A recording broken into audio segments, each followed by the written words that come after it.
Thirdly, is the fact that you are opening the door for reckless payout of dividends. Because it's part of discipline that has made the banks over the years not to pay out all those monies in retained earnings as dividends or issue them as script or bonuses. It's part of discipline. So now when you say that it won't be computed as part of their capital, then the option is to pay it out. Because what the banks would have done is to have paid out all these monies and then issue shares now, and then the same money can be, the investors will return the money to buy some shares. Yes, you might say that you want to give them shocks, capacity to bear the shocks. So, but it doesn't align with the work that you are doing in terms of reviewing their accounts and having review of their numbers and performance over the years. If you have query on these numbers. So that for me, I think is something they may need to reconsider. Even if you don't want to take all of the amount in the retained earnings for the banks, right? You should give some consideration and have a conversation with the banks, and at once check recheck if you need to the quality of the retained earnings. I think personally that should be part of the capital consideration. The truth is, the banks could have over the years paid out this money. So, and then to avoid the need for banks to overcapitalize at the end of the day. Remember that we're in an environment that policies always follow a tumble. In the next another dispensation coming, another CBN governor may say, now we want to consider this. And then there will be heavy capital in the hand of the banks. So why do you want the banks to sell themselves for very cheap now, bring in new investors, into the bank at 50 million US dollars? A lot of the banks would have sold quite significant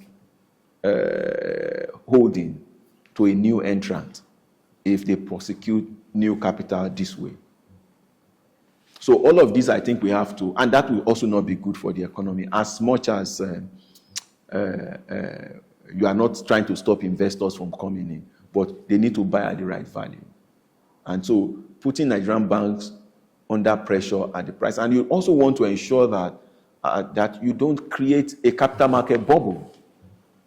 Because with this kind of event, what you find is that if you're not careful, you create a bubble in the capital market that prices will just be running up. Already, I believe there might be a bit of that, but you just see prices running up. And because banks now want to ensure that their prices is representative of the value that they should carry. All right, so already there is the currency devaluation shock that they are already dealing with. Yeah, so you don't want to create another market price pressure. So those are some of the things I think they need to look at in that regard. One of the challenges we have faced is the personalization of institutions.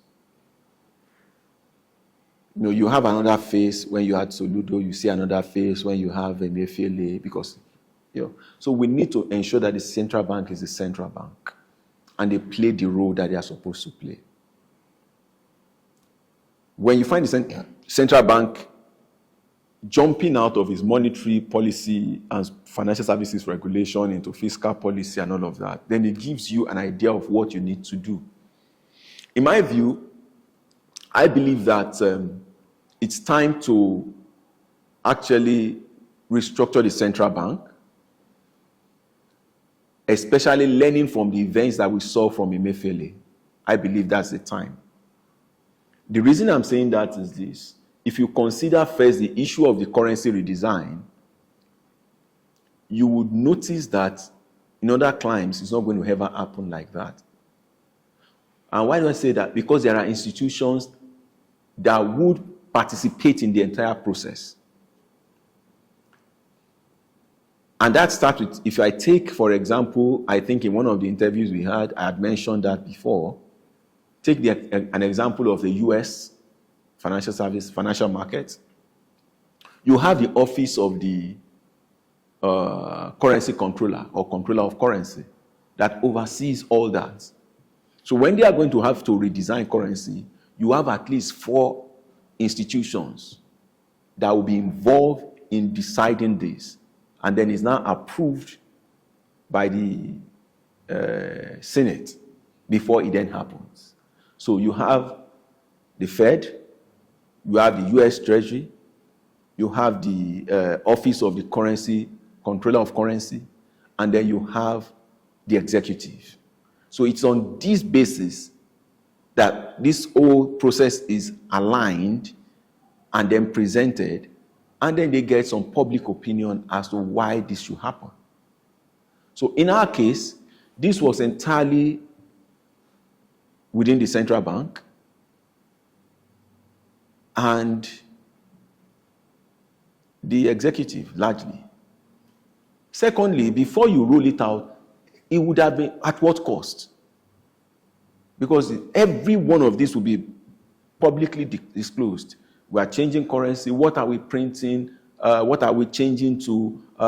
What volume? At what cost? What quality would that add to our currency? Why? We didn't see all this explained.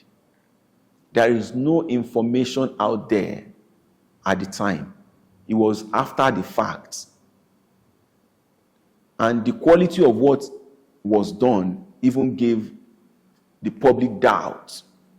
Because you take some of the currency, you put in your pocket, it stains your pocket. You could actually, when you check the quality versus what we had before, you know they are just not in the same class. So all of these kind of things shouldn't happen in an environment where you have properly defined structure and responsibility.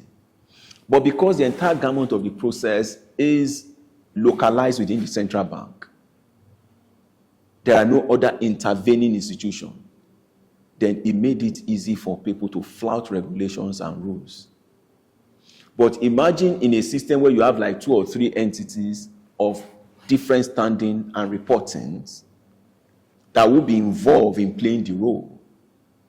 You would see the value that will add.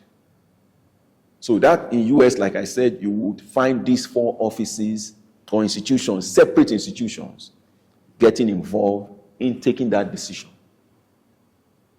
So the depth of analysis that goes into that would help you see in terms of what impact would that have on the population. How do we distribute? Do we need to run a parallel system that people, as they will continue to spend what they have, and for how long do we run this parallel system to be able to recall the old currency? So all of these things were just done as a matter of as it happened. We just, and then, we are going to do it till December, then to March. That's not how to run a system that is housing over 200 million people, some of which are heavily dependent on cash, more than 70% of our population. So you can't run that. Even in economies that they have technology all over the place, they won't do that. So that, for me, shows that there is a need to actually review the operation of the central bank.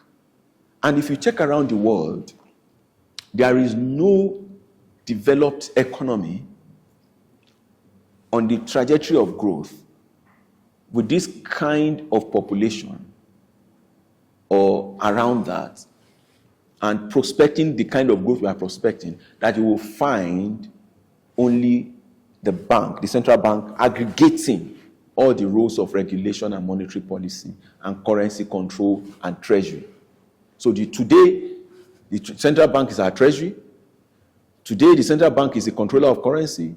Today, the central bank is the one that is in charge of monetary policy. Today, the central bank controls and supervises the banks. You can't find that under one institution.